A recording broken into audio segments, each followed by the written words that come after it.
Hello, everybody. Welcome back once again to the Booshakalaka podcast. I am your host, Tiffany, and I'm joined by my co-host, Pierre. Marcy likes a nice round ass, don't you, Marcy? I don't know. Jawbreaker, come on, come Oh on. gosh, that's so long ago. I haven't seen that movie in years. That's My sad. goodness, That is I sad. haven't seen it in years.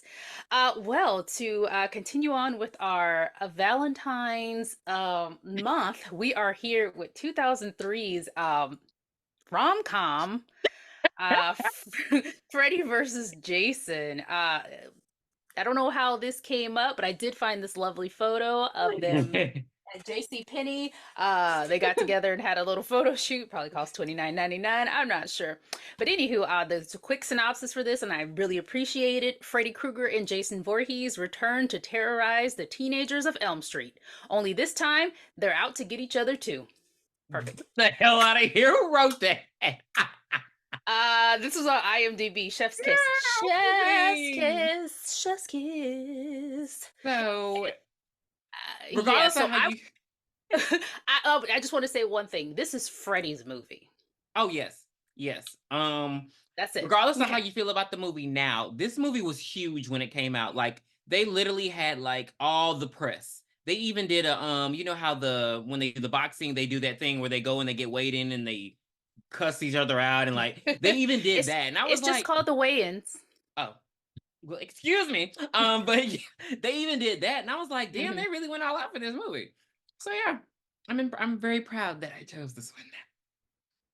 I'm not sure how it fits with the theme, but because they're starstruck love. Continue. So now, and this is where you're gonna have to help me here because I know you're the horror movie expert. I've only seen all of the Freddy movies. I've only seen I was about to say Nightmare on Elm Street. I've only seen Camp Crystal Lake, Friday the 13th. There it is. I only seen Friday the 13th. The first one, and I've seen Jason X, and I've seen Jason Goes to Hell. Everything else in the middle, no idea. Nothing. So I don't have any context of Jason and his murders, because last time I thought about Jason before this movie came out, I thought Jason had a chainsaw. So the machete thing threw me off completely. So, did you watch the most recent remake? I think it came out like 2009. Oh yeah. That was good. That one too? Okay. I mean, he's killed somebody in a sleeping bag before, so he'll use anything. Yeah, but the most popular one is the machete. Okay. Okay, so we start this movie off amazing, like cinema. We need to have a return to cinema. So we basically get Freddy kind of introducing himself and who he is, what he's about, and we just get this like montage of all the Freddy movies, all the kids he's killed, and subsequently them beating his ass. And he basically just explains that, you know, he was a child murderer. Parents killed him. He came back. He was killing kids. Then they found a way to forget about him. So basically what happened was he was doing all these murders, and then they basically wiped him away from people's memories. They put people in contact with him in Weston Hills, and because apparently kids' fear gives him his power. That's new. Don't recall that at all from any of the movies, but whatever. That was literally the point of the first movie. Was it? Come on now. I do not remember the fear thing. I was like, I thought. Do you remember how Nancy ended up killing him? How she was able to kill him? She pulled him into the regular world, and then she turned her back on him and didn't fear him anymore. And she was able to, you know, kill him. Right, even though he killed her mom, like at the end of that fucking movie. So yes, fear is what. It's okay. It's okay. It's okay. I don't recall, but okay. because I guess they weren't going to mention the dream demons that they introduced in Freddy's Dead, but whatever. No, none of that. Like demons in the pizza as meatballs. No, we're gonna skip that. We're gonna skip all of that. Welcome to prime time, bitch. We're gonna skip all of that. And so he basically explains that he searched the bowels of hell and he found someone who's going to make the children of Elm Street remember him. And that's when we're introduced to Jason, even though he sucked Jason to hell and Jason goes to hell. And we get this titty montage that we did not need. Nope, Mike, too many titties. I was just like, I guess you had to. But yeah, because I don't feel like Nightmare on Elm Street had nudity. I feel like that was a Jason thing. Correct me if I'm wrong, because I don't remember seeing the tits. I think so for the most part. Okay.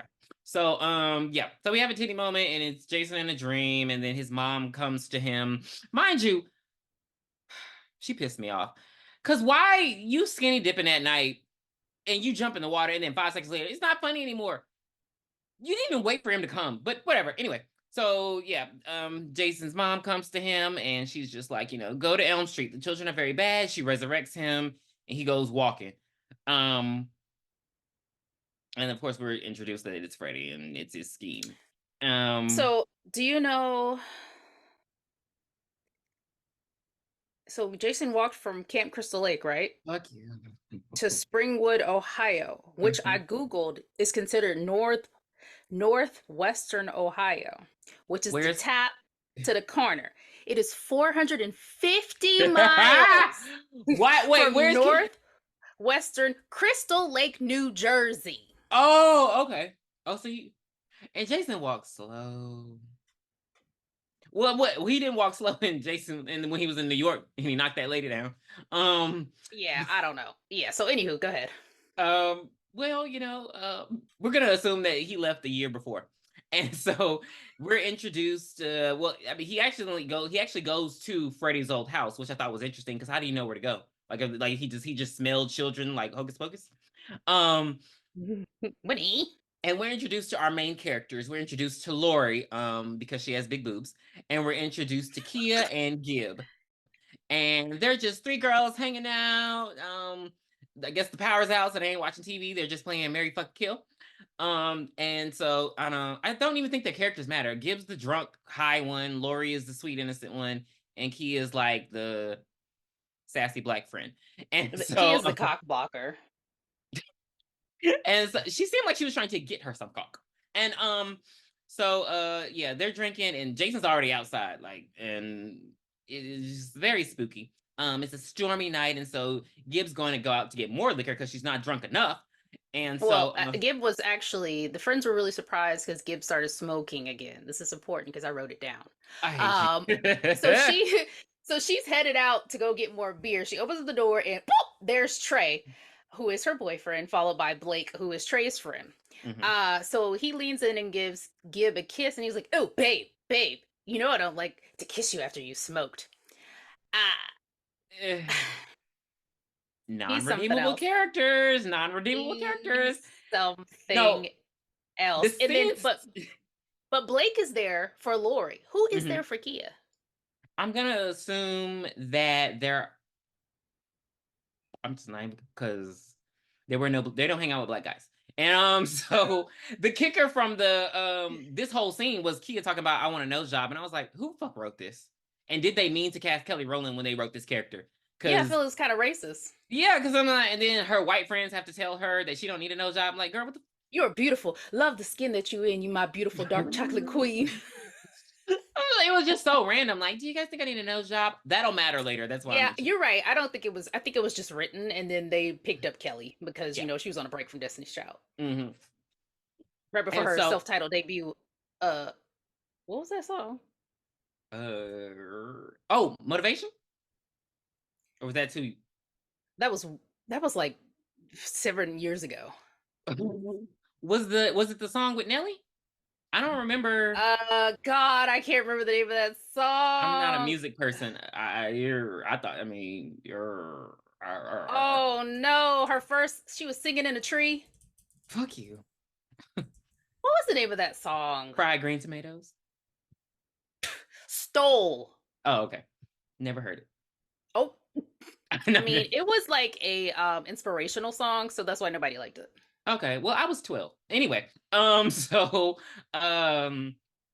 Trey and Gib, I noticed a lot of shit in this movie when I rewatched it that I didn't. Trey and Gib over there not kissing.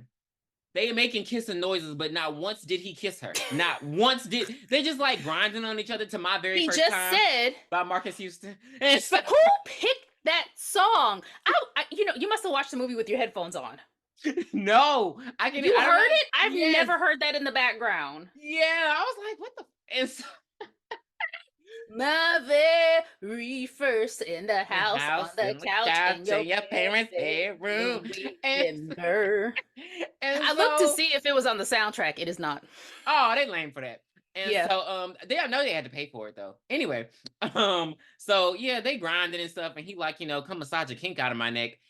And she like, okay, well, I need some more drink. He talking about don't make me ask you twice. Babe, don't make me ask you twice. That shit does not turn me on. Bitch, you gonna say it 1,000 times before I get a bad. In fact, I would have sat my ass down. I would have farted. I would have done everything to turn him off. Like, don't play with me. It's not your. First of all, this is you her. Would have farted. He lives in this house with her dad, and they go upstairs and fuck in her dad's bedroom. Like, excuse me? With the most. I'm gonna hope that was the guest room because that was a really large house. I'm just like, literally, excuse me, with the door open, lackluster sex. Like, it's just like, oh my God, it was terrible. Like,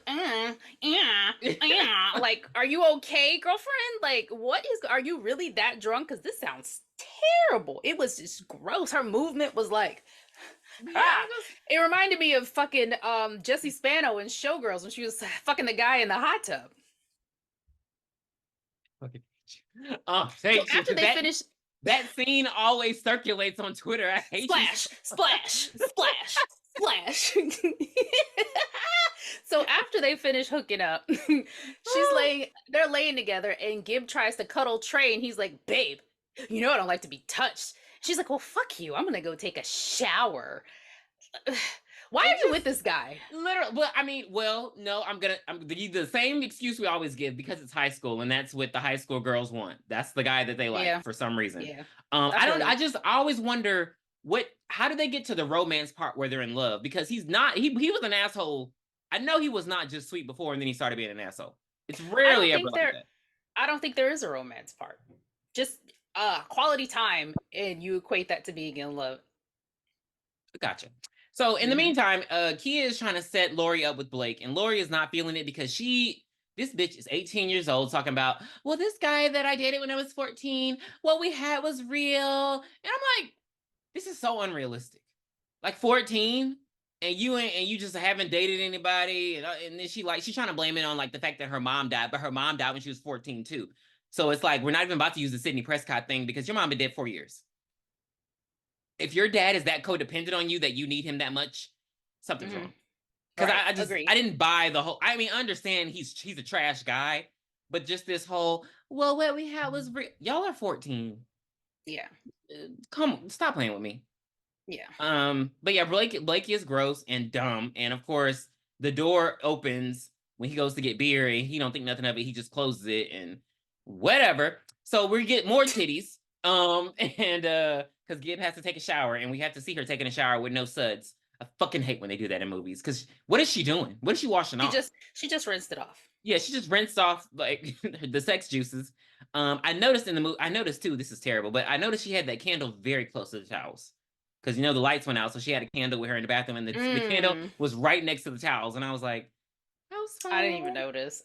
So Trey turns over. And he grabs a beer. That's gross. And he's like drinking the beer in bed. And then he sees Jason. Best kill scene of the movie, in my opinion, because he just like relentlessly stabs him. And then he went over. I don't know Jason. So I don't know if he does overkill, but I feel like the bed was a bit much. Like when he lifted the bed up and squished him, that was a bit much for me. He folded them like a compact. Like, yeah, it was just like, it has a bit much. And so Bit she, him his ass backwards. I'm like, I know he stabbed him a lot, but there was just a lot of blood in this movie. Like no gore, just blood. A lot of red paint. Yeah, and so when she steps like on it and then she goes and she sees the body, this was the most realistic part because that's exactly how I would have reacted. Like her not even getting dressed in the towel in the rain and they just screaming out in the street like nobody got a cell phone. And the cop is like, y'all need some assistance? What the? That was hilarious. Hilarious. You know, I don't know why we have to go over this every week, but you have a noise canceling Did it really just microphone, cancel that? so nothing came out. I need you to open up the manual and see if you can turn it off. Well, if I turn it off, Turn off the not turn off the entire microphone. Turn off the noise cancellation. I don't know if you can. You didn't hear what the fuck could you think? I heard it now. Thank you. So there it is. Damn you, microphone. You weren't doing this before. So the cops come and they're acting very shady and really suspicious and very weird about the whole thing. No, we're at the police station now. Well, remember they're at the house first. When they say that, when he's like, it had to be him, right? It had to be Freddy Krueger. And so that's when she hears his name. And then they go to the police station. Okay. And that's when Greg from Scary Movie is like, like, you know, take it to our graves. He's like, you know, what's going on? And like the police chief is just like an asshole. Like, I'm so tired in movies. So the chief or the sheriff is talking to another, I guess, deputy. And he's like, we killed him years ago. It can't be him. It can't be him. It can't be Freddy. And the sheriff's like, hey, zip it, throw it away. We don't mention that name. And I'm thinking to myself, so there is nobody in this town named either Frederick, Fred, or Freddy in the whole town of Springwood, Ohio. I don't know, because in Freddy's Dead, remember, the whole town was dead. So I'm really surprised that the town's populated again. Because in Freddy's Dead, a lot of this is Redcon. Okay, because I'm just like, everybody was killed in Freddy's Dead. That's why he had to, you know, go around and leave the town. So it's like, so stupid. How are y'all? How do y'all remember him? Because y'all supposed to be dead.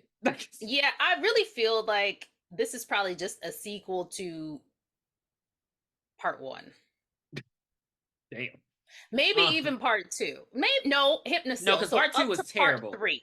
Okay, up to part 3 was terrible. Well, remember the Hypnosil was introduced in part 3 when Nancy came back. Yeah, so I think this is probably like all of those are the precursor to this movie. Okay, thank you. Because the Dream Child and all that bullshit, baby. We threw that away. Ain't nobody got powers in this movie. And welcome to prime time, bitch. I still like that part. So Lori is sitting in a room and she puts her head down and she's trying to remember the name that the sheriff and the other cop were talking about. She's like, what's his name? What's his name? What's his name? Dramatic ass acting. Her eyes are closed and then she opens them and says, Freddy. And then she looks up and the entire police station is empty. So she does her slow walk, trying to figure out what's going on. Hello, is anybody there? And she sees this little girl like leaned up against the wall. So she goes over to check on her, and the girl turns around, like, what is it? She doesn't have any eyes or something? Yeah, it's the girl from the beginning in the movie. And yeah, her eyes are gone. And jump scare. I don't know what I'm supposed to do with that. And so, you know, she's just like giving her Freddy's rundown, like he loves children, especially little girls. And she gets, you know, thrust into this dream world, and we get like a little, I guess, I don't know if you would call it an Easter egg, because she's in front of her house and the door gets bloody, but it's basically to show that the door was red at one point. And then she hears the song, and then she sees him and wakes up. This is why I don't like the remake of Nightmare on Elm Street. Okay, tell me why. Because I like I said, I've seen all the Freddy movies, so I know Freddy. I've done the research. He was never, it's like, you know, the remake had him as a pedophile. When the original, he just like killing kids. And I feel like now people always conflate the two, and they always are like, oh, he was a molester. And I'm like, no, that's the remake did that. And the remake ain't go nowhere. So, well, you know, the true fans. Yeah. And so, because that line made me think of that. And I was like, well, I mean, he was a little touchy in this movie. He was a little rapey. He was. Well, he was always rapey with them as teenagers, but you know. True. Not when they were children. You're right. Mhm. You're right. So what happens? She wakes up and then she leaves? No, she wakes up and then that's where we're at with Blake's house. And Blake's dad Oh, is this is his first wait. time acting Wait. clearly. What? Dad, my best friend was just killed. So how about giving me some fucking space? He reminded me of the teacher on Daria. You Oh remember my god! The one, wait, the teacher or the principal? The one like, oh, the one who's like, beat the butthead, you're expelled. That was the principal. The him? No, teacher. he was like, Daria, you need to go to school because we're going to talk about this. Oh, that was the coach. That was Okay. the coach. That was the coach. My best friend was fucking killed, Dad. A lot Killed, of Dad. first time actors in this movie. And of course, because he's white, he's just like, you watch yourself, boy. And he just goes inside. I'm like, oh, okay, though, that was easy. And then I guess he just falls asleep on the bench. This is the scary thing about Nightmare on Elm Street to me. I hate when they don't know they're asleep. Because I always know when I'm asleep. How the fuck you don't know? And so there's a goat. Why the fuck was the goat there? I hate Freddy. Well, I guess like a goat is a sign of evil. You know, usually when there's things about the devil, a goat always has a part with it. I don't know. I didn't read the Bible.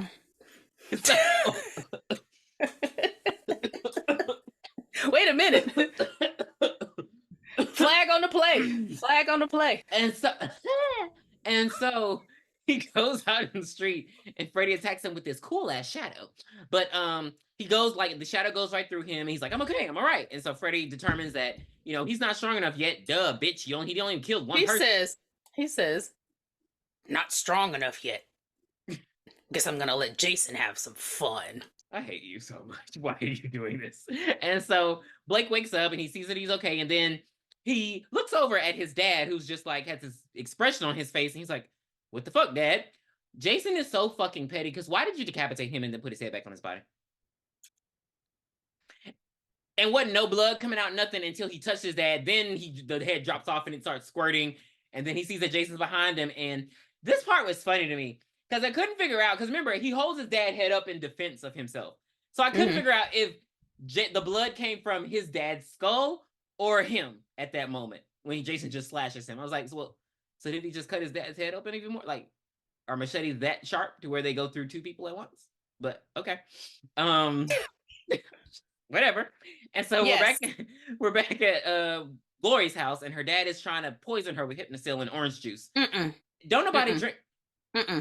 So the next part, we're at Weston Hills, and we actually see all of the kids there, and we see that they're getting Hypnosil. We see Will, who Lori was in love with, and his friend Mark, and Will look like he needs to be there.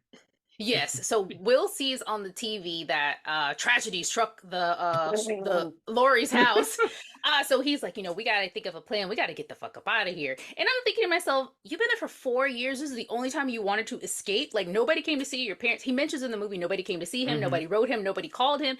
And this is the time you want to escape? Like, you never wanted to escape before. This 14-year-old romance is too much for me. But if they're 18, why aren't they free? Because I don't know, because ain't nobody got no lawyer. Did you notice that the TV, like the news TV, like the TV channel was KRGR? Kruger? What's that mean? Kruger? Oh, Kruger? It's funny that we did Bride of Chucky starring John Ritter, and then we get Jason Ritter in this movie. Yeah, pretty much.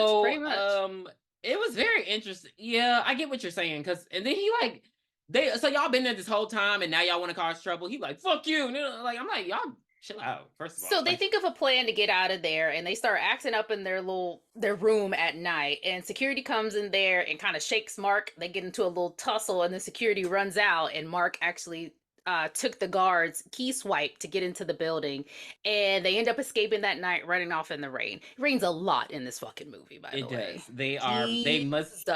What is the season? Sure they're in Ohio? And so it rains in Ohio.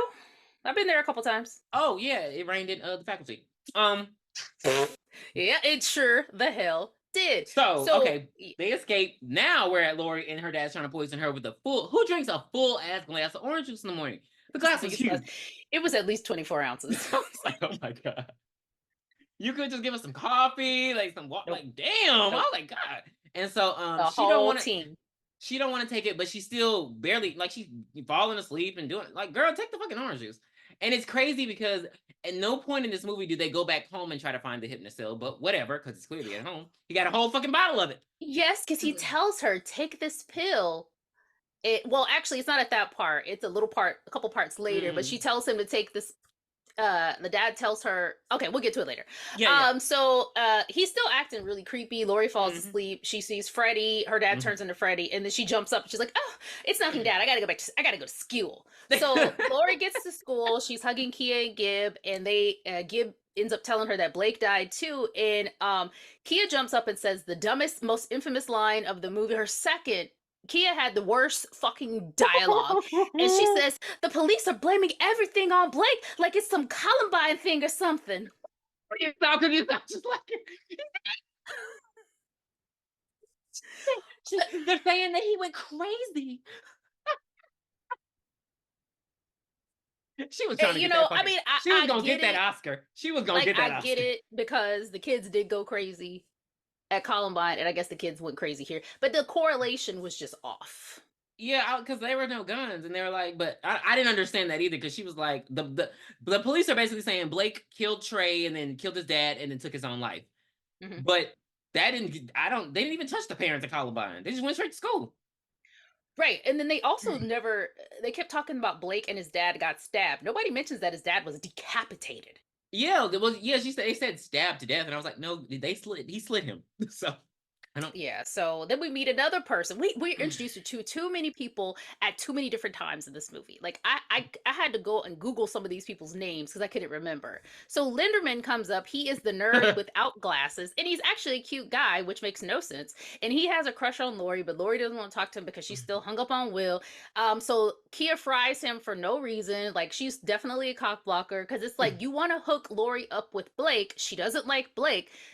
But she's cool with Linderman. Maybe Linderman is the person she should talk to because Will's not here. Okay. This makes sense to me. Okay, I'll give you that. I did not like Linderman growing up. And I thought it was hilarious when she called him a fucking frou-frou dog that keeps humping her leg. Watching it now, he was fine. Yeah, he was fine. But yeah, okay. So, well, I will say this. He lacks boundaries because even though her and him weren't friends, there was a murder at my house the night before, ma'am. I mean, sir. So you trying to get with me in the midst of that feels a little predatory. That's all I'm gonna give Linderman. Like, you can say, hey, just checking on you, hope you're good. But after that, you do kind of need to back up because somebody was murdered at my house. Like, I can't go home. Like, how are they able to go home? No, I want to go home. Tiffany. Tiffany. I just realized that they were in their house. How were they able to go home? It's a crime scene. You know what? I heard only bits and pieces of that due to your shitty microphone. Are you saying cut out everything? I understood it at the end. Yes. So I guess maybe just that bedroom was taped off because that's the only place that the murder took place in. That is lame. They would not let you back in that house. I agree. But her dad is a very prominent figure in the town, so they probably were able to let him back in. I mean, that everybody knows that job shadows at the asylum. He be doing stuff. And so the hallway scene was stupid. Do the hallway scene. Which part? The part where... Oh my god, guys, I had a dream last night. Okay, so let me run through the dumb shit first. So these 40-year-old high school students are passing out rave flyers because I didn't know they did that in high school. I thought when there was a party or a secret rave, you kept it a fucking secret and it went word, like, it's not like it's like 10 things I hate about you. Yeah, it's not like 10 things I hate about you where you drop the flyers in the fucking hallway. Like, I'm like, why are they giving out flyers about a rave and the teachers are around? But whatever. Who went to Kinko's? They were laminated. Fuck you. They were laminated. God, I'll never forget having to do like our final project and we had to go to Kinko's in college, our senior project, and it was like 100 pages at Kinko's. It was so fucking expensive, and it's so rude of those teachers. Fuck y'all. And so basically there's gonna be a rave tonight, and they're trying to say, oh, it's to honor my boy Trey, like a bunch of white men doing this bullshit. Anyway, and so Lori comes up and she's like, well, I don't want to go because I didn't get a lot of sleep last night. Can you hear me? Because I have to talk how she was talking. And she's like, well, I was, and they were like, well, girl, you fell asleep in the police station. We understand. She's like, no, no. And there were these girls, and they had these razor fingers, and he was terribly burned. And she was just crying. Like, it was a great acting scene. I'll give her that. But it was and But then she went from everybody like 1 to 10 literally, she like was just so bawling, quick. and I'm like, girl, what happened? We were just in the hallway. But you notice that in the background, all the other students, because the hallway is so fucking narrow, are like turning around, like, what the fuck she talking about? Like everybody just stops in their tracks and they're like looking. It was very good. Like the extras did very good at doing that. And she's just spilling it about Freddy. And then here come fucking Mark. 1, 2, Freddy's coming. And then he tell Freddy's origin. His name is Freddy. He used to kill kids back in the day. He's gonna come for you. You know what? If you're sleepy, get some coffee. Make friends with it. That reminded me when Nancy took that cup of coffee and downed it in the first movie. And so he literally gives Freddy's origin, social security card, all kind. Like, boy, what are you doing? Like, I was just like, what? Where y'all get these clothes from? And anyway, but yeah, he and then she gets all freaked out, and then you notice they came in on opposite ends of the hallway. I hate this. See, well, because they were looking for her. Oh, okay. And so Will comes up and he's like, Mark, you're scaring her, man. And then she's like, Will?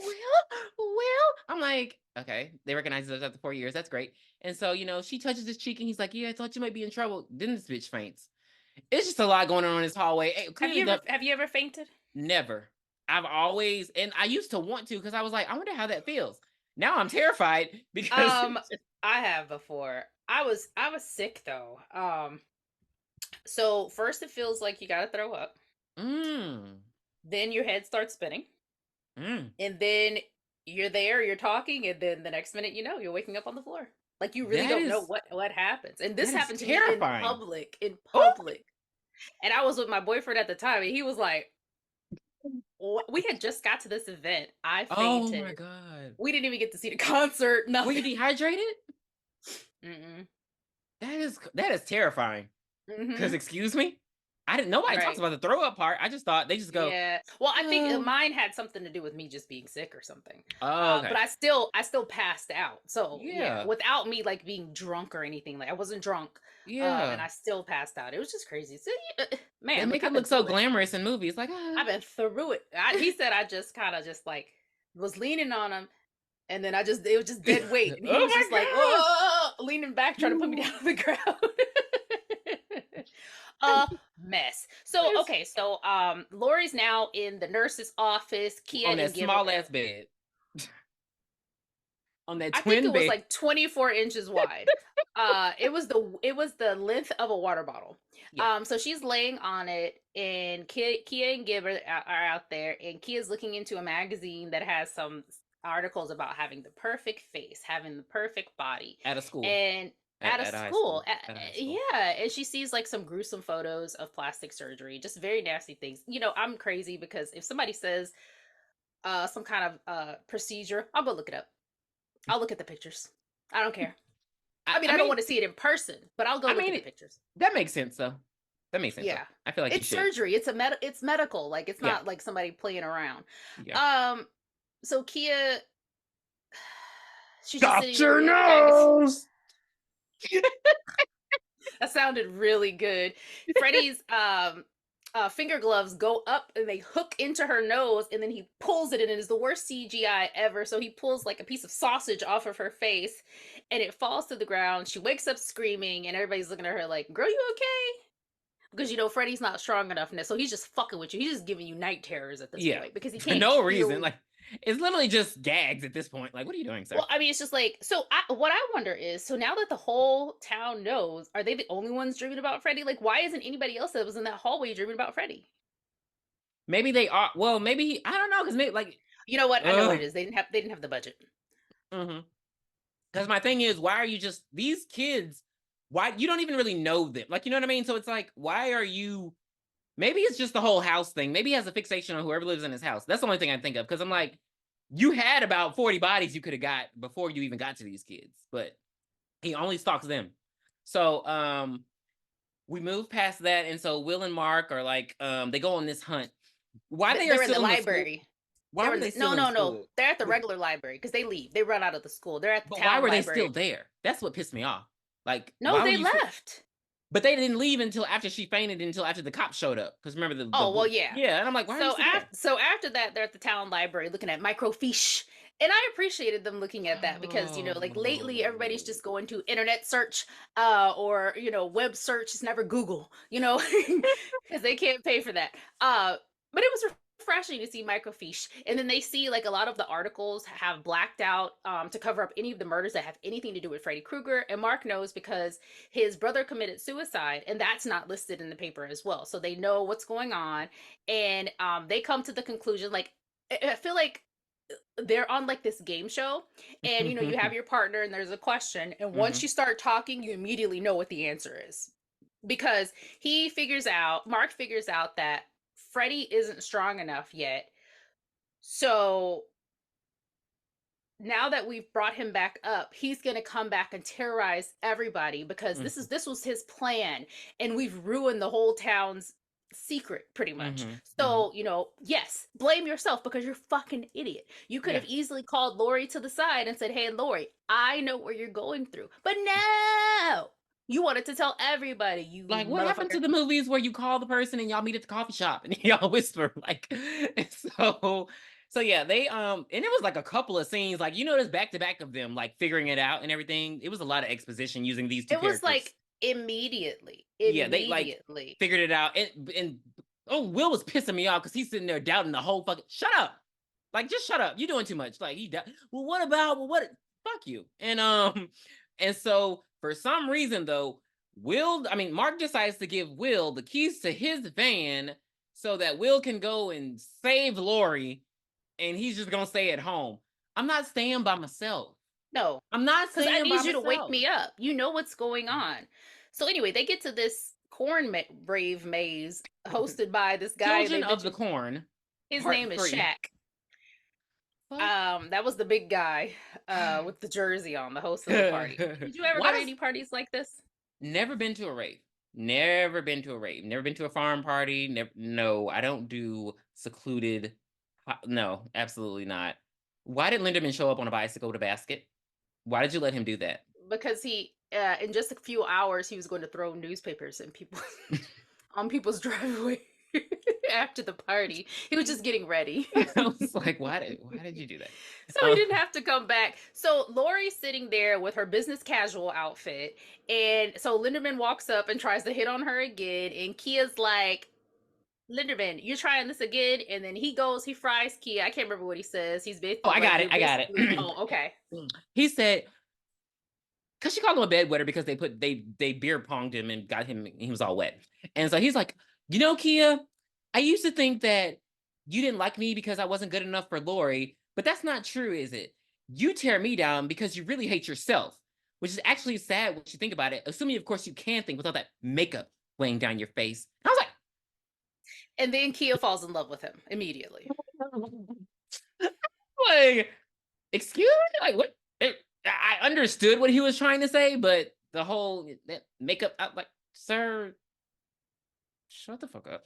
And but yeah, so he fries her and walks away, and he told her something. He Shantae, you don't stay. And so Will shows up, and Kia goes and falls in love with Linderman so she can distract him from the fact that Lori don't want his ass. She want Will. And so they reminisce, and they're like, talking about like, lost time or whatever. Gib over here. So the kids are at the rave talking about the fact that, Freddy is the one who killed Blake and Trey, and like they're just how kids are just fucking dumb. Like kids are fucking stupid. When they don't know something and they just be talking, they're dumb, and that's how they sound. And so Gib adults do that too. Let's keep it real. Gib walks by, and she hears I don't even, what the fuck is his name? Friedberg. Shaq. No, the skinny one. Freeberg. Yeah, yes. And she hears him like talking shit about Trey, and I mean he's a teenager, and so she gets mad, and she goes walking off in the cornfield by herself with a beer and a cigarette. And then the fucking sexual predator sees her. Ugh. And so so first she sees Trey in the corn and he tells her to follow him and he's like, babe, you know I don't like to wait. And I was like, oh shit, it really is him. So she fuck definitely you. follows so she follows behind him and she ends up at a mill, like an old mill or something out in the woods. I don't know exactly what it is. And Freddy, It's a mill. Freddy starts taunting her, and then we flip back to the real world and we see that Gib is passed out in the corn. She's laid out on the ground, and then a creepy pervert comes up and tries to assault her while she's passed out in the corn. Disgusting. So we skip back to the mill, and basically before Freddy can kill her, Jason actually kills her and pulls her out of the dream. And Freddy is like, no, this is my kill. So this is why. So this right here is the catalyst of why they're beefing at this point, because Freddy was on Jason's side. Right. I want to push back on Freddy. Sir, you could have ended this at any time. You could have literally just been like, I mean, you did it in the beginning of the movie, pretend to be his mom and tell him to go home. Why would you think that this motherfucker was just gonna go home by itself? Because Jason, I'm gonna be honest, Jason is giving me full spectrum in this movie. Like, his movements, the way he like comprehends things, he's just very like, I was like, I see it as robot. Because he's like, I was like, Jason, are you okay? I'll give him mama's boy. He's given very much so, maybe he's mentally at the same age as when he died. Because you wasn't letting nothing but a baby when they drowned you. And so this is the beginning of Jason's fucking rampage. And so Jason, I don't know who pissed him off. I love that line in the movie. That hockey was pissed about something. Because literally he runs up on Shaq. Shaq says, this Everclear is kicking my ass. I say that at every house party now, even if nobody's drinking Everclear, because damn it, that is hilarious. You just say it for anything. This lemon drop is kicking my ass. This IPA. It does. I remember when I was first exposed to Everclear, and I was like, what is the alcohol? It just tastes like you just dipped into rubbing alcohol. That's yes, I was like, oh my God.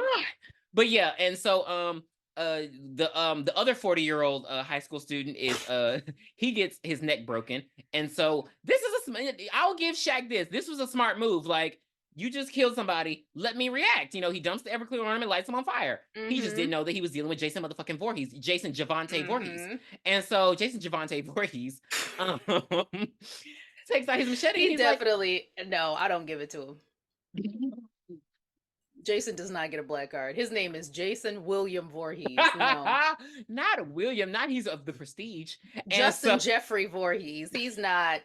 No, we can call him JJ if you're nasty, but we're not calling him Javante. And so Shaq tries to run in a straight line for some reason. Shaq was getting it. He was getting it. He was, for him to be that wasted, he was the smartest person in the movie. Yeah, and so, but he don't get too far because he didn't know Jason liked to throw shit. But he didn't know Jason was part of the MS-13 with the machetes. Pow! Or was that Mara Salvatrucha? That is MS-13. Pow! I used to watch Gangland religiously. Nobody likes you. Nobody likes you at all. And so, Shaq is dead. He died. That show was really good until they talked about the gangs in Alaska, and then I was like, oh no. And I turned it off. It's too damn cold to be trying to fight somebody. Get out of here. Look, have you seen that guy who's famous on TikTok for talking about the crime in Alaska? Yes, I have. Yes. I mean, he's like, we're in the hood. We're in the hood. It looks like a suburban neighborhood in Mississippi. It's like, be in the hood now, baby. You in the hood now, baby. Polar bears be out there tripping. And so Jason just gets mad and he just starts killing all these teenagers. Like, he just slashing them, gashing them. They're trying to actually fight Cut Jason. Another hole of gas. They're trying to actually fight Jason, it's refreshing. But I didn't realize how tall he was until I rewatched this movie, because like he's way taller than the jocks. So I was like, he's damn. like at least 6'6", 6'7", like, something around there. Damn, Jason. And so he has a weapon and y'all have nothing. Y'all trying to like fight him with beer and shit. And he's just slashing him with this terrible squirting blood that you can see is like in their shirt and squirting. I was like, and so the kids, the main characters, they're running out. They see Gib dead. They trying to mourn her while everybody get the fuck up and get out of there.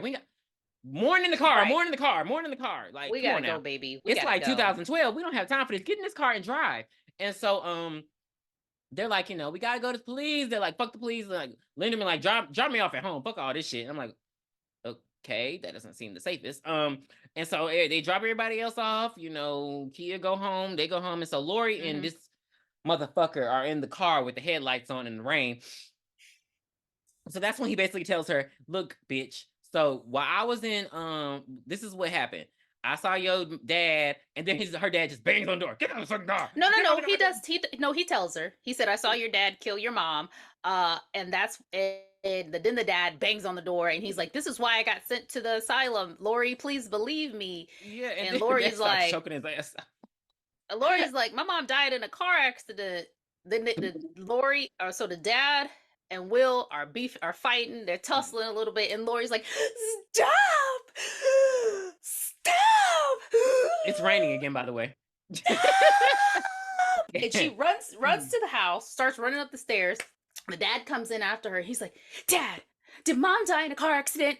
And he's like, "Yes, of course." She's like, "Well, show me her obituary." Not her obituary. What's it called? Death certificate. Show me her death certificate. And the dad was like, "Well, humana. I lost it." And he can't. And he's like, "Here, take these pills and get some rest. You look really tired." Why he pull the pills out from Tiffany? He could be walking around with the pills.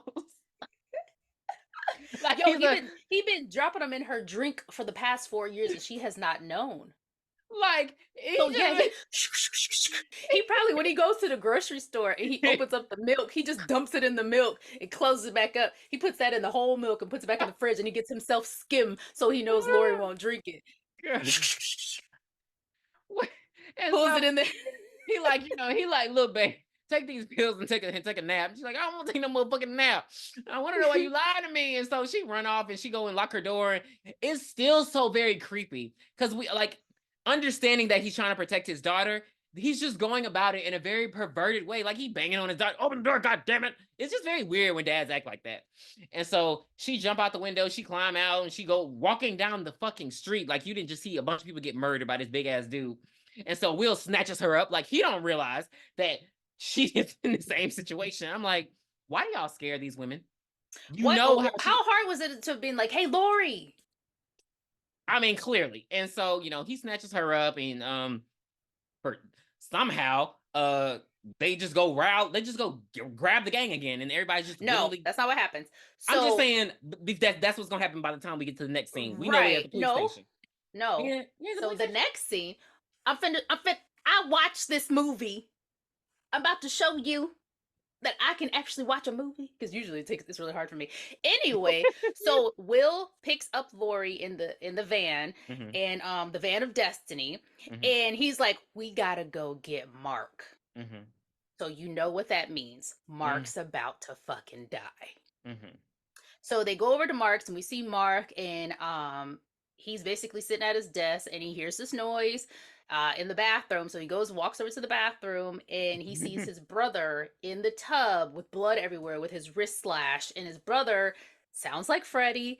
And, basically he's taunting him, and he ends up getting attacked by Freddy. He throws him against the wall, and Lori and Will show up. And of course he has, bars on his window, like, "Where do you live, Compton, in 1980? Like, what is going on?" So they can't get to him. So Mark is being slashed and gashed, cutting a hole in his ass, thrown all around the room, and then his backlight's on fire.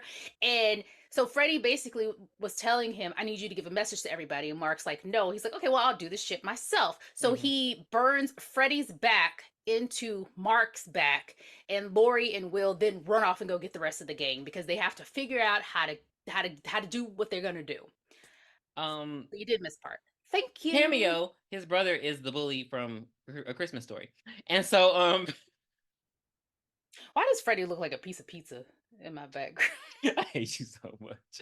Oh, that cheese is runny. And so so we're at the police station. And so basically the Greg from Scary Movie is he's compiling evidence, and he's basically like, because they have all the crime scene photos of what happened at the rave.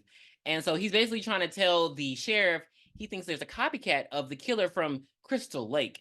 For some reason, the sheriff is just a fucking asshole with his cigar and his George Bush picture in the background. And the sheriff should have had an English accent because he was acting like everybody in that mother. We're not calling the FBI. What do you mean? Like bloody hell! Like. And so he's just like being kids were murdered in a cornfield. He would not need to call the FBI. They would already be on their fucking way. Yeah, and then also it's pissing me off because so you thought all these kids were asleep at the cornfield, like even though the deputy is like, I mean the deputy is kind of right, but like, are you not understanding that there could possibly be just somebody like what he's saying? It could just be a copycat because Freddy has not killed anyone yet. So really, he's right. It is Jason or a copy. Like, even if you want to go with the whole, it's a copycat thing. So the fact that he just freaking out, I'll have you locked away and like, sir, calm your motherfucking ass down and get this cigar out of my fucking face, bitch.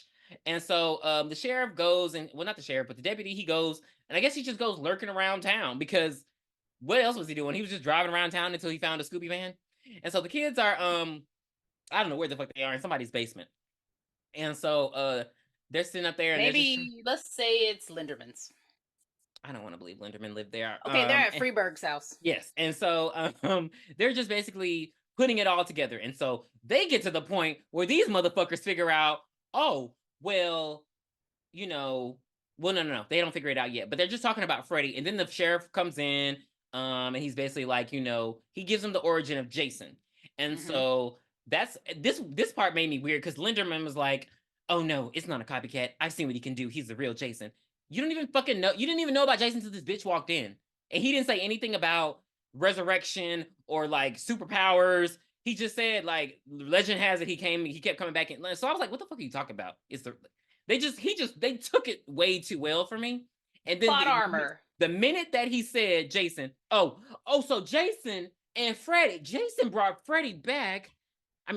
Freddy brought Jason back in order to get us to fear him. And so M equals MC squared, YX equals MB. I don't know the other algebra thing. I never did that sine and co thing, but it was just like they put it together like that. And I was like, well, damn, Freddy, clearly your plan was not that well thought out. The cosine of pi 6 is square root of 3/2. Exactly, 3.14. And so they put it all together. And so that's when shit get creepy. Because they start talking about, oh, well, you know, what we gonna do? Give Freddy a sacrifice. And I was like, what the and Lori's sitting there, in her a beautiful mind, and she's just hearing all the words coming in, and you know, she sees like all the equations floating in the air, and Jason and everything, and she's like, wait a minute. Freddy died by fire. Jason died by water. How can we use this? And everybody looks like, oh my God, she did it. Yeah. She did it. And so they're like, let's offer somebody a virgin sacrifice. And so Linderman's like, bitch, I get pussy even if I pay for it. And Kia, messy ass, is like, well, we all know who the real virgin is here. And so she's like, yeah, I know. And she's like, Will want to fuck me, not sure. And so he like, well, they'll tie the bitch up. Wait, she said, you know you never made it with Will. Who the hell says made it?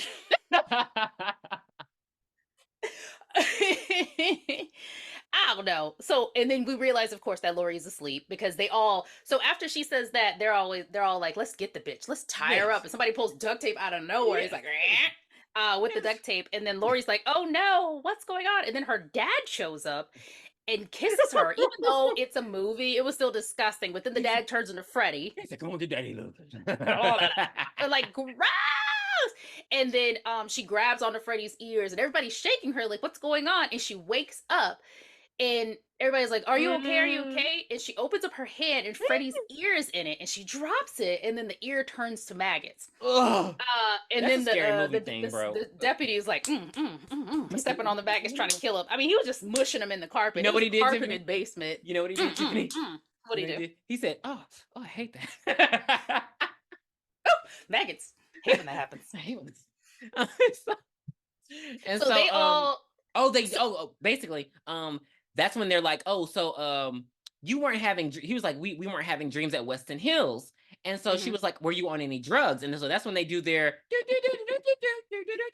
Kim Possible. And so they're like, no, that was a Nickelodeon tone. I hate myself.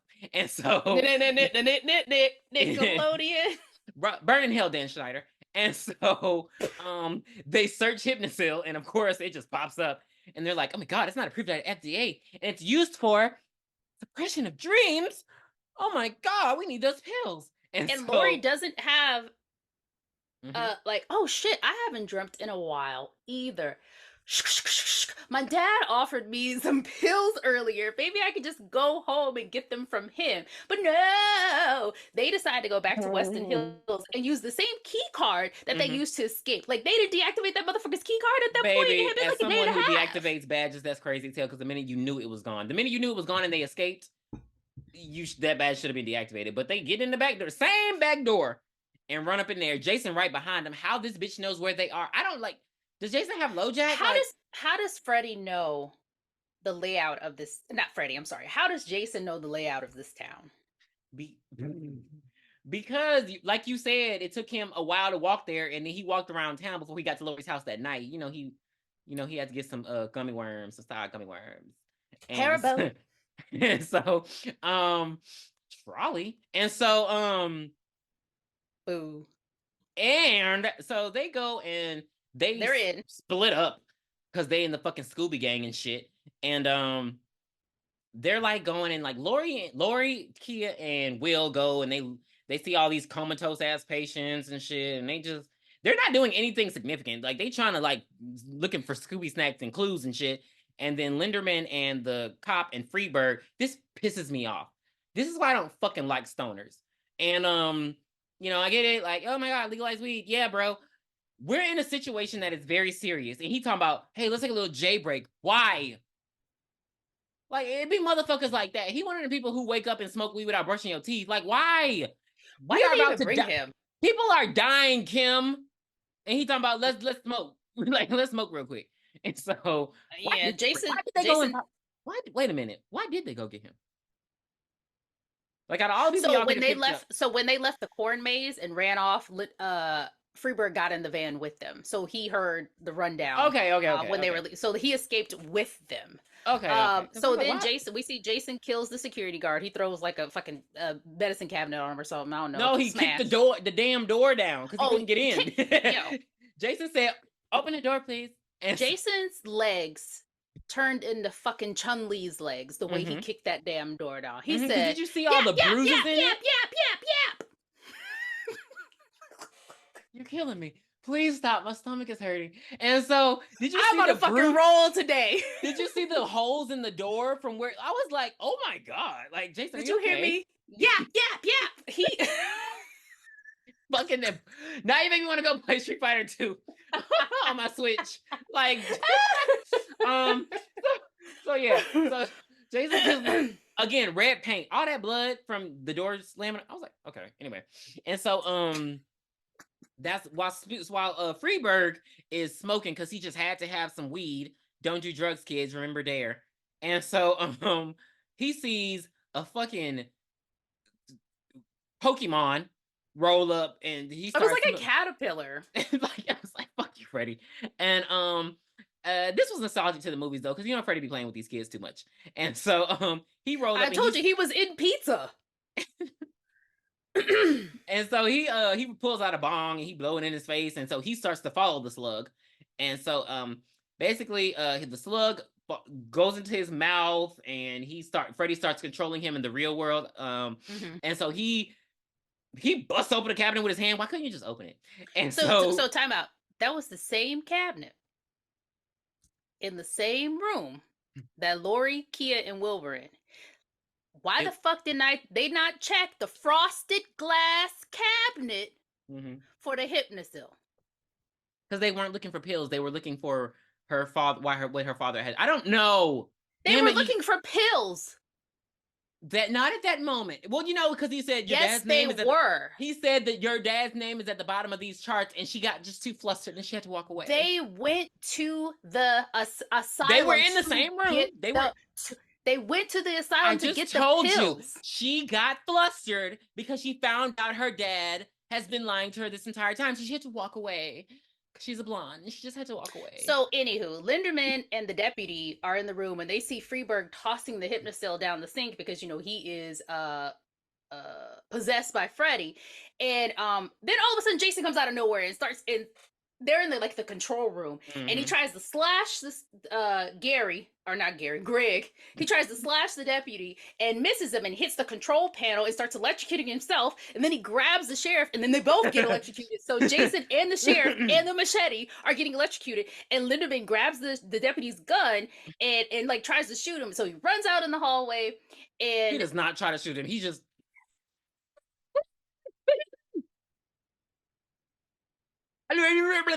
did you hear that? Okay. Yeah, so that's what he does. He don't try to shoot him. He points the gun. He points the gun and then just screams and runs off. And so that's when the electricity is happening, that's when they're like, hey, let's go back upstairs to that room that we just came through where the pills might be. So now when they see all the pill bottles on the floor, they're like, they're all empty. Where are the pills? Jinkies, what happened? Scooby, Daphne, oh my God, Frederick, oh my God. And so that's when Jason decides to throw the sheriff's body through the damn door for no. Jason is just like very like he be doing At the that most point, this whole movie. He turned into Come on, Dalsim. You know how Dalsim, he just pushes his hands out like that and push Jason out. There's no noise when he does it. So, let's just say yoga. Yoga flame.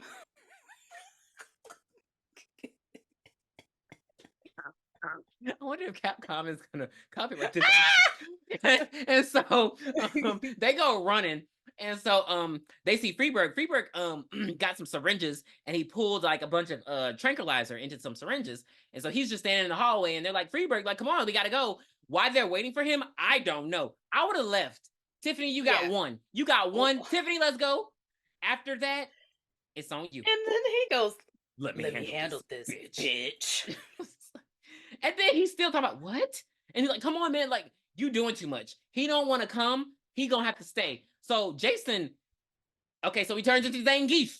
And so he busts down. He don't even kick the door. He just straight busts the door down this time. And I was just like, Jason, are you okay? He even kicks the door. Oh, I missed the part when he was getting electrocuted. He was Blanca.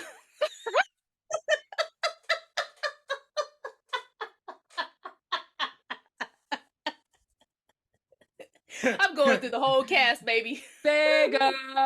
And so he walks up to Linderman, and so that's when Laurie's like, hey, you guys, look, he has syringes. And so Jason walked all the way up on Freeberg, and so he sticks him with the syringes, and then Jason say, oh, bitch, that hurt. And so he slices them in half. Like Balrog. No, Balrog was a boxer. Fuck you. Oh, you meant Vega. You know what? So there's different versions of it. Oh my God, I'm about to give you some Street Fighter knowledge. So the boxer's name was originally M. Bison, but it was so close to Mike Tyson that they had to switch. So the top guy, who is now M. Bison, was Vega. So Balrog became the Spanish guy. Okay. Vega became M. Bison, and M. Bison became. Wait, what's the boxer's name now? Balrog. What the fuck? Because of copyright, M. Bison was too close to Mike Tyson because he was crazy. A boxer. Yeah, that's crazy. Yep. Especially since huge Street Fighter fan. Motherfucker, we all played Punch Out. Don't play with me, and you can't beat it.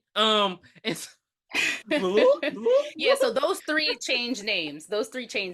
At one point. I hate that game. Yeah. So Jason slashes him in half, and then the kids. Jason actually falls out. The tranks actually do tranquilize him, and he falls out. And then Jason's asleep, and then it's round one, fight. And then you hear boom, boom, boom, boom, boom, boom, boom, boom, boom, boom. And so basically, now this is the part that pisses me off just a little bit. So the kids, and this is just behind the scenes, you don't see this part, but the kids basically pick Jason up put him into the barn, grab the what's left of the tranquilizers, and drive off with him. How, Tiffany? If Jason is truly 6'7" and he can bust down doors with his shoulders, you know what they probably did? They went in the back into the room with the comatose kids, and they got one of those gurneys. This is not Goosebumps. And so, in the dream world, Jason is getting lectured by his mother in her turtleneck. And, she's just like, you're like a big stupid dog who can't stop eating, even though your master said you've had enough. And so, Jason's sitting up there, he doing this move, like he putting his head all down. He's like a little hurt doggy with his tail between his legs. And that's when he hears Freddy's laugh. Ooh, I can't do it. And that's when Freddy's like, we got to put this bad dog to sleep for good. And so that's when Jason realizes. Why does Freddy laugh like that the whole movie? And so this is when Jason is like, he puts 2 and 2 together, and he's like, wait a minute, Mama not there, Freddy here. Is this bitch playing me? Jason turns straight up action mode. Like, he is so. This is why I want to call him Javante, because he's so ready for action this entire movie. So they get to scuffling, and Jason thinks he's killing Freddy, but then that's when he realizes, oh, bitch, this is Freddy's world. He can do whatever he wants to do. So Freddy starts whooping his ass. Like, whooping his ass. And he playing ping pong with him. Freddy literally turns into Ryu. He has to be Ryu at this point because he's the strongest character in Street Fighter. So he's whooping him up and down. He's playing Street Fighter ping pong with Jason. He dropping shit on him. It's just a lot. He's just really doing a lot. And so then he comes to the realization he ain't killing this bitch. And so that's when Jason tries to throw, like, Jason be throwing him around and shit like a rag doll. And so that's when the sprinklers go off. And when the sprinklers go off, that's when Freddy he comes to the realization that Jason is scared of water. I did not know this. I didn't know this was. How? I didn't know this was a thing. How? You've seen God damn it, you've seen Friday the 13th. I have not. Is this a thing? He's never been around water this entire time? So he drowned in water. Yes. And then at the end of Friday the 13th, he jumps out of the water. Okay. And grabs somebody. Right. But is that the only time? Because he's been in the water very often. Because I'm just like, where did this come from? So I think. And nobody decided to throw a glass of water on this man? So hold on. So Jason is transformed back to his young self. So his young self would be scared of water. Mm-hmm. But as an adult, no. I'm not buying it. You and the writers have some explaining to do. Yeah, so again, it would take them 7 hours to drive from oh my God, Ohio to New Jersey. I did my research, baby. Tiffany. I forgot about the drive. So Jason is still laying down. He's still a kid, scared of the water, and Freddy is torturing him, and he puts his finger glove blade into his head. Yeah. So and then we have a sequence of Jason, a dream inside of a dream, and another dream. A dream is a wish your heart makes. And Jason is walking through water as an adult, dragging bodies into the house. So how does this make sense? This is so contradictory. I feel like they had to give Jason a weakness. That's the only way this movie would have worked. They had to give Jason a weakness. And so they just chose the most obvious one. I don't know. I would have done like a dream sequence where he was like, his mom was being hurt, or I don't know. Because he clearly has no, this man done died, whatever. So they're driving their 7-hour drive, as Tiffany had to point out. And so they're basically tranking him like every few minutes to keep him asleep. And so they have hatched this plan that they are going to trank Lori so she can go into the dream world, because somehow when she goes to sleep, she's going to be in Jason's dream too. How does that work? And so maybe his dream warrior, I don't know, but I didn't know. They were sleeping beside each other. So when you sleep beside somebody, you have the same dream. That's a Nickelodeon fucking trope. I won't let you do it. And so, because you know how the dream bubbles be next to each other, so this is okay. So my tranking is not the same as just falling asleep. That's like a chemical. How did they think they were going to immediately wake her up? Exactly. That's my point. It's not like it's a drug in your fucking vein. So what do you mean you about to wake her up when you trank her? Are you insane? Like, they Y'all would have would. been better off punching her and I'm knocking her so out. glad you said that. Like in Freddy's Dead when he's like, just fucking lay me out, and she just knocks it. Like I'm like, why did y'all think y'all were gonna wake her up? This bitch is dead for at least 5 hours, and so. And honestly, they're all so tired. She probably could have sat there and fell asleep herself.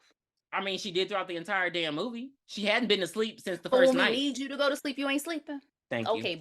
Yeah, and so Lori enters the dream world because yeah, you can do that, and she at Camp Crystal Lake, and she like it was very like it made me dizzy the way they filmed it. It was like very like fever dreamish. And so she sees the kids teasing Jason. I would have teased them too, because you're the only person with pants on. We're at summer camp. And so she sees all this happening, and she goes to run to the camp counselors, and of course one of them's like fucking in broad daylight. And so she's like, "You're not gonna help the kid?" And he's like, "Can't you see I'm busy here? You mean you're not coming?" It's not my fault this bitch is dead on her feet. Bro, I hate Freddy so much. And Freddy so, and Jack Frost would get along well. Hello, I can see my house from here. And so that's when she realizes, oh, me, Freddy, and Jason are in the same dream, but Freddy don't pay her no mind, even though he knows she's there. So she tries to go and help Jason drown, but she's she goes to help Jason drown. She goes to help Jason from drowning, but she's a petty ass superficial bitch. And when he comes out of the water, she's like, "Oh my god, you're ugly." And so, she said, "Oh my god, it's the mask." People do not know that movie. People not Jim Carrey's The Mask. Not People Jim Carrey's don't know The Mask. that movie. They don't know that movie anymore. They don't know that movie, and they don't know Powder. We need to bring them back because they don't. Those movies are like classic bullies. We need to leave them in the 90s. You know, Powder. I'm good. Powder. I'm good. Here's the brick in my hand. I can't wait to throw it at a faggot. And so and so she like Jason freaks her out, but then she tries to go help him drown again. And then Freddy comes up and he's like actively drowning Jason. He got him at the bottom of the lake.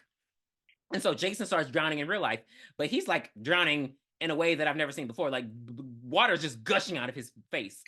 And so why didn't they just turn him on his side? Oh, motherfucker. I'm about to quit. I'm about to literally. These fucking dumbass kids. All right, y'all. From Ohio decide to give Jason mouth to mouth with water still gushing out. How am I breathing? I'm pushing air into your mouth and you're pushing water into mine. How are we? We're both actively killing each other. Yeah, and so Linderman can't do it because he has had asthma since he was 6. So they're like, "Kid, you gotta do it because you're the only black girl." And so I was like, they would have just had to like, what are they gonna do if I say no? What are they gonna do? Are you gonna kick me out the van?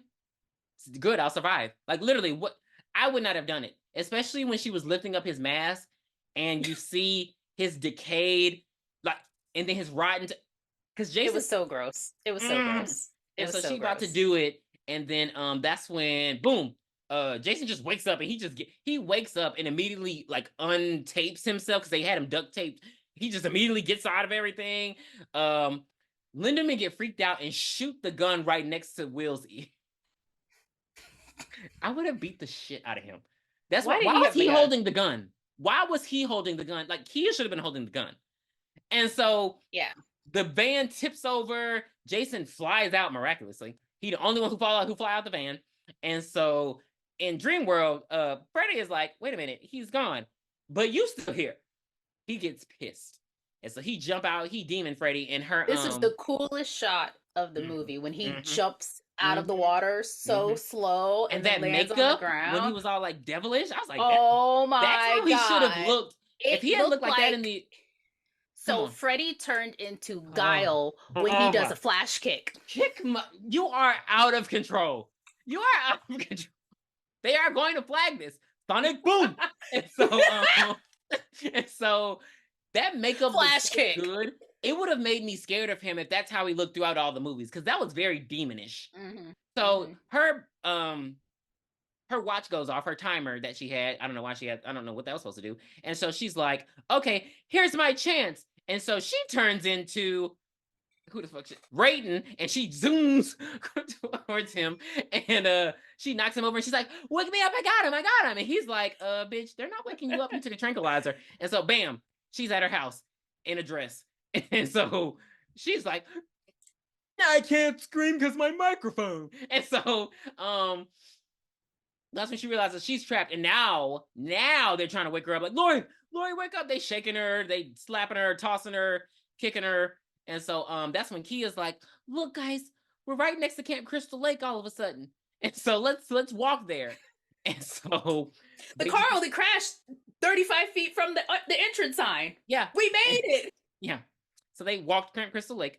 And so Lori's in dreamland watching her mom get murdered. And that's when she realizes that her dad didn't kill her mom. He was covering up her mom's death as Freddy was killing her.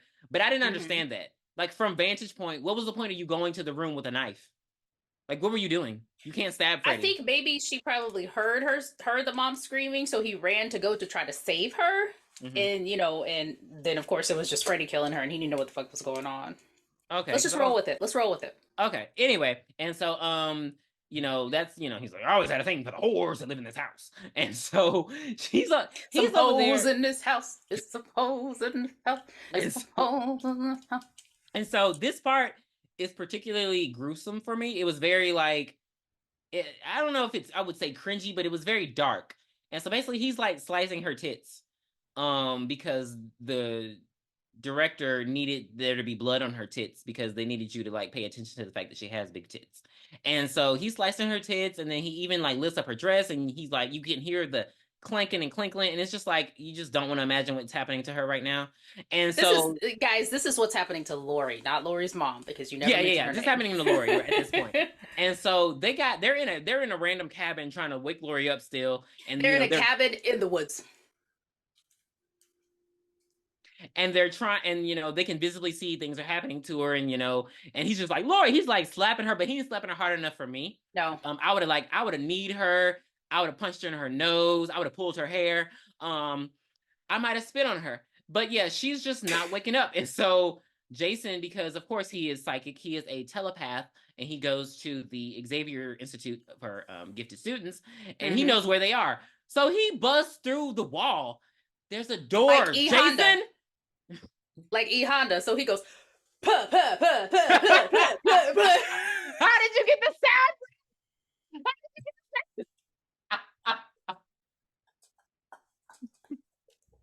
And so it's literally like Street Fighter, because you know how you had to break the bricks and shit? Oh my God, you had to beat the car up? Yes, like, what the fuck is this? And so they wanted us to do vandalism when we were kids.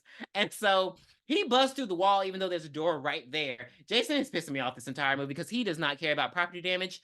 And so he walks in, he knocks over gasoline and a candle that just happened to be sitting there. So now we got a ring of fire. And so I fell on to the ring of fire. Kia and Linderman are like, let's save the day. And so I don't know who they turn into, but they decided the brilliant idea, let's get a random wooden desk in the cabin, and we're gonna protect Will by pushing it in front of Jason's machete, getting it stuck in the table. And so Linderman's like, oh, I'm gonna push pots and pans on Jason to stop him. That'll surely work. And then he just runs off. And so Kia's like, oh, wow, a screw on the table. I don't know who she turns into. Nobody had a stick. But she's like, I'm Gambit, and I'm going to beat your ass. And so Jason's like, bitch, this don't even hurt. And so he moved her to the left. She busts up against the wall. He tosses her. Oh, you know that move in Street Fighter? When they grab the person and they do like the backflip and they throw them? And so rolled them back and threw her ass. And so she's down for the count. And so in the midst of all this, oh God, Will is such a terrible boyfriend. He's dragging Lori. Mind you, Jason did slash his back, and it was like a big slash, like he squirted a little bit. So I don't know how he's carrying her, but he's dragging her through the fire, so her hand gets caught on fire. And so that wakes her up to where she's able to grab Freddy and pull him into the regular world. And so Freddy's like, holy shit, I'm scared now because now I'm mortal, and I use that term very loosely because it's very hard to kill him apparently in this movie. And so that's when Linderman, he grabs a flagpole. So Linderman tries to fight Jason with the American Society, and so he's like, "Not my country." And so he's like, he said he's gonna make America great again. Yes, and so he stabs him. Well, I don't know what he does with the flag. So Linderman turns into Guile because Guile had the American flag tattoo on his arm.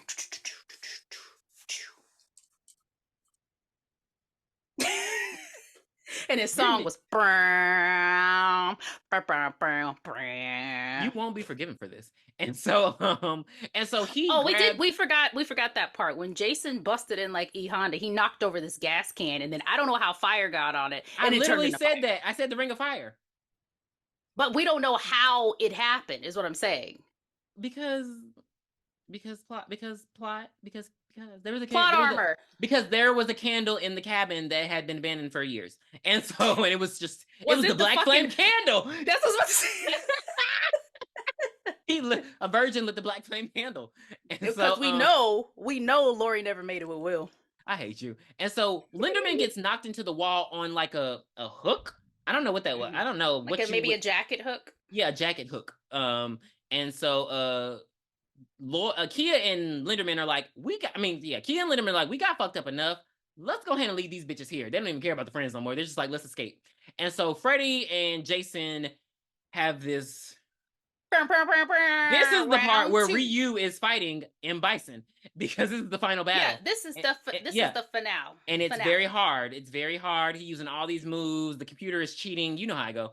And oh my god, it's WWE SmackDown. I mean, they are fucking this campground up. Why was there so much? Were they just about to reopen the campground? Why was there so much shit there? What was up with all them helium tanks there? What was going on? Who was about to blow up all those balloons? Every few years they got to reopen it because they just like the drama of it all. And so, it was weird because even in the real world, Freddy was whipping Jason's ass, and I'm like, dude, it's like what the fuck? Like, you've been killing this whole movie, and then Freddy come up. Freddy, let's be real. Freddy is a 40-year-old house husband. How is he fucking you up? And so, Kia and Linderman, like, Kia stop at like a tree, and she's like, you're hurt bad, and he's like, I'm okay. It's just a scratch. You'll wake up in the morning and find me a grave man. Linderman turns into Cammy with all the scratches on her body. A plague on both of your houses.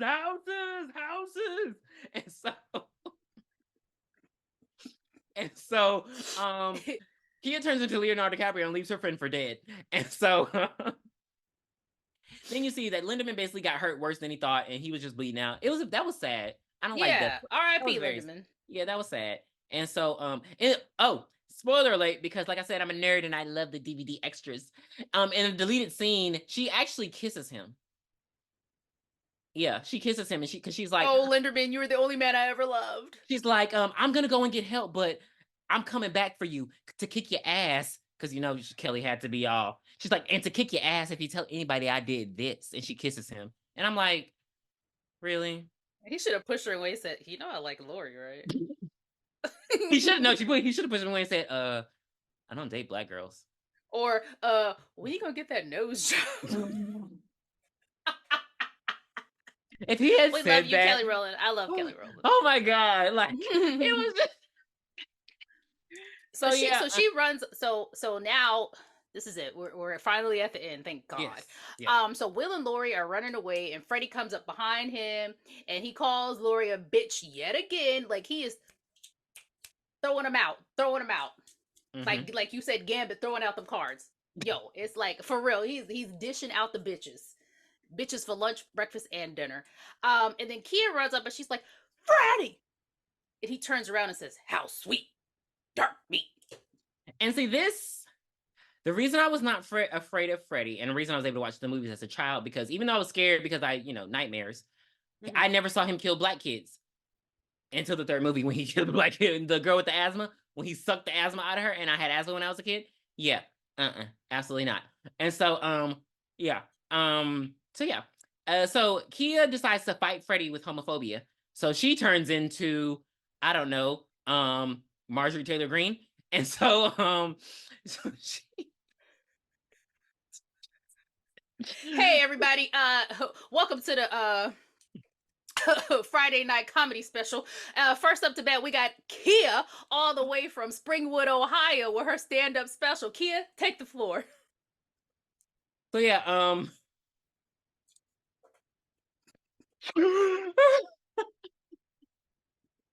so she she's just over there calling him up like all kinds of F words and talking about his dick is small and all kind of stuff. In the midst of that, Freddy starts backing up. Originally he's going towards her, then he starts backing up. And so even though she's taller than him, I'm like, Kia, you're not that intimidating. Read the room, girl. Read the fucking room. And why are you sacrificing yourself for Lori? She got a whole man over there to help her. But anyway, Kia could have survived this movie. She could have, but she was like, I don't want to be like Brandy. I don't want to be in the sequel. And so Freddy's like, bitch, why you talking all this shit about me? Your op is right behind you. And so she like, my op? What's gonna do? And she turns around and Jason says, get out the way, bitch. And so she gets slammed into a tree, and then she slides down and she's all frozen, and then the woodland creatures from Snow White walk up and like, bitch, you okay? She's not okay. She's dead as a doornail. She says, all right, that's my time. My name is Kia. Good night. Right. And so that's when Freddy takes this initiative to go ham on Jason. And I mean, he is slash, gash, cutting hole in your ass. He like so tiny compared to him, and he jumping up and kicking. I was like, Freddy, what the fuck? It was a lot. Like I've never seen nobody fight like that in a turtleneck. Long, throwing everything. Well, she did say he had a Christmas sweater on. I mean, it was like punch, punch, punch, punch, toss, a barrel roll, flip, bust into a house. It was There's like fire when you're trying to beat Street Fighter with all the characters. And so it just went on forever. And so Jason finally knocks Freddy into like this helium tank, and it goes flying because he cuts it with his razor hands. Which, how sharp are these things, baby? Because they're cutting through, like, are they Wolverine's claws? Like, how many John words are we gonna skip through? Because now we're in X-Men. And I'm going back to Balrog. And so he's like, ban the torpedoes. And so climbs up the fence. hardest boss. And so he's like cutting the helium tanks and making them fly towards Jason. Jason is like just walking past them. Just a lot of dramatic shit. Jason is like he was in the Matrix. Yeah. And so he finally hits him with two of them.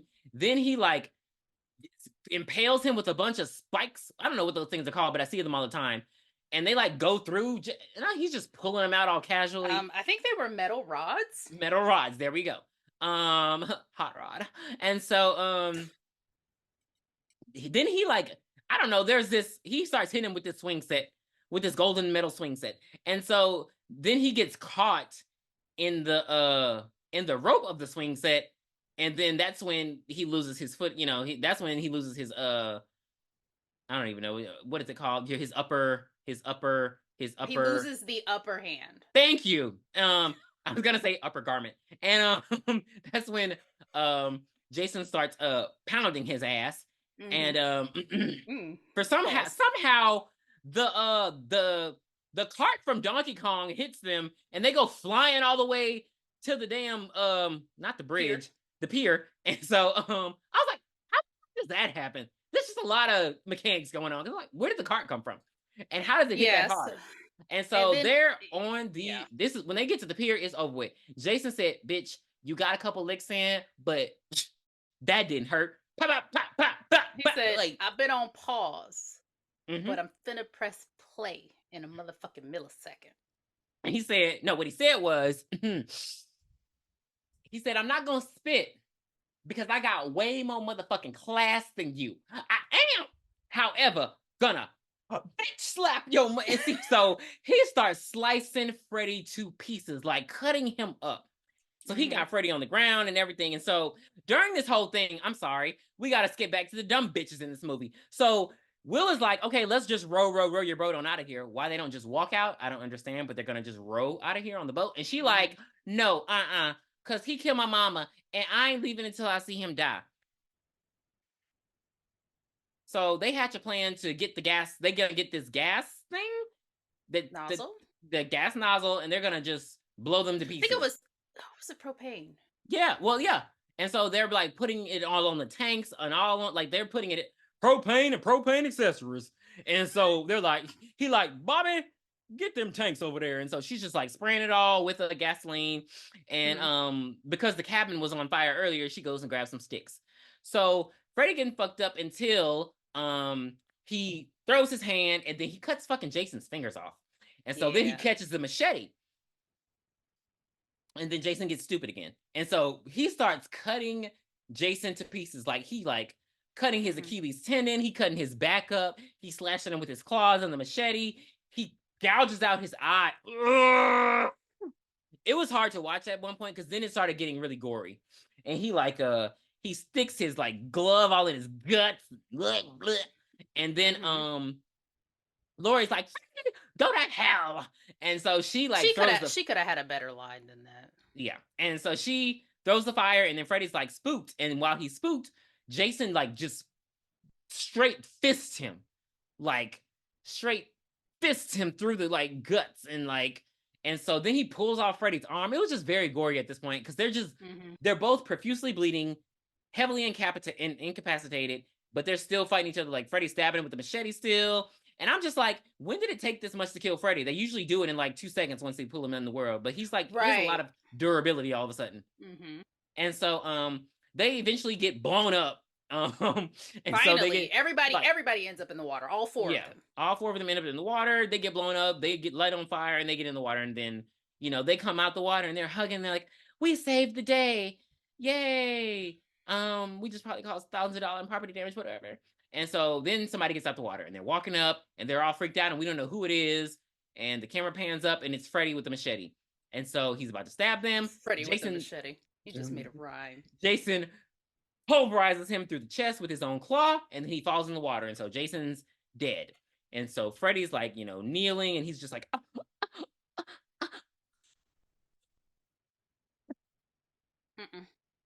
Nope. Yeah, so he's making a lot of noises, like trying to breathe, trying to, like, I can't believe this is happening to me. I can't. So Lori jumps up with the machete and she says, welcome to my world, bitch! And slices, or that was so cringy. Oh, that was cringy. It was bad. It was bad. Like, 3 out of 10 for that delivery. Yeah. And so Freddy's dead. It was better when Freddy did it. Yeah, it's Freddy's dead. His head goes into the water. They save the day, and they go off into the sunset. How they get back, I do not know. Because maybe they flipped over the van because it wasn't damaged. It was just on the side. And so yeah, something. Who knows? They gotta go all the way to Ohio, baby. Then you see Jason get out of the water, right? Jason gets out of the water. Get out of the water. We're like, oh fuck, this is so you know. So that was like the big thing. Who's gonna win, Freddy or Jason? So at this point, we're like, oh shit, Jason won, and he's carrying Freddy's head. But then like it pans to the back where Freddy's head is now facing us in Jason's head, and he's like, wink, wink at the camera, and then you hear, oh!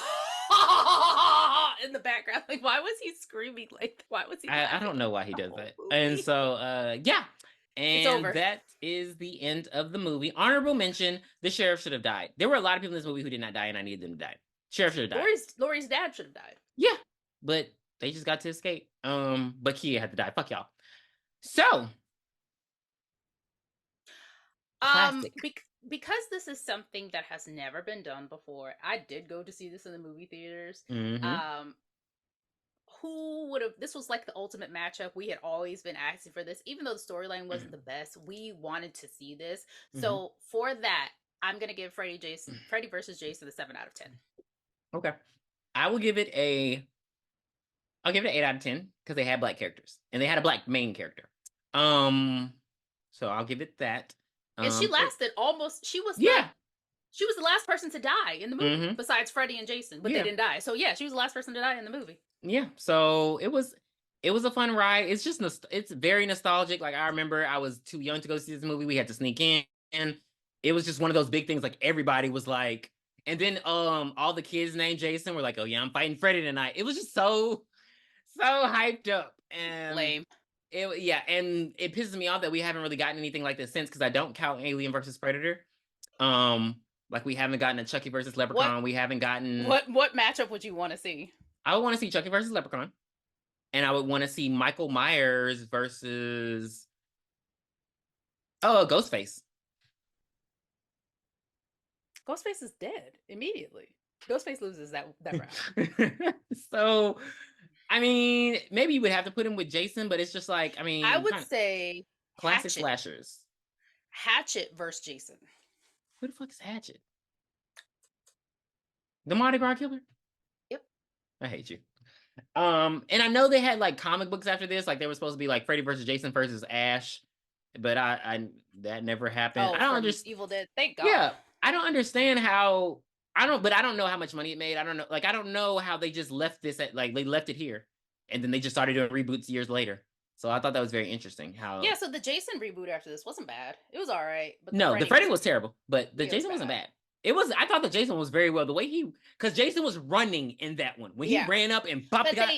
They showed things that we didn't know. So like Jason had made an intricate tunnel system, so that's why he was able to pop up at different places, and he had like things that would ring bells when they would run over him, so he'd know exactly where everybody is. So that was pretty smart of that one. Yeah, but anyway. No, it was pretty good. It was. I love the fact that he was running though. Like baby, when he ran up and stabbed that man in the fucking forehead, I was like, oh my God. But yeah.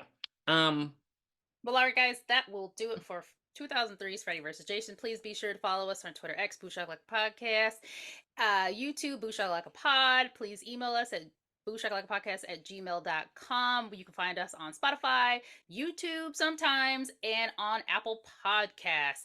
Next week, we ain't even going to play around since it's the month of love. We got maybe two more love stories coming your way. So I have picked a sexy thriller. Oh my God, I know what it is. I know what it is because I feel like I know what it is because like I got suggestions and I feel like it's one of those suggestions. I got two. Okay, tell me what you got. I got Fatal Attraction. Okay. And I got Death Becomes Her. Incorrect. We're going to do the sexy 90s thriller.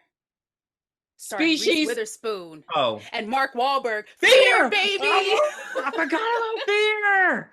Oh my God. Fear. That is hilarious. And the fact that ultimate love story. Nicole forever. Alyssa Milano, this is where I met you. So we'll see you next time. Thanks for coming. Bye. Bye.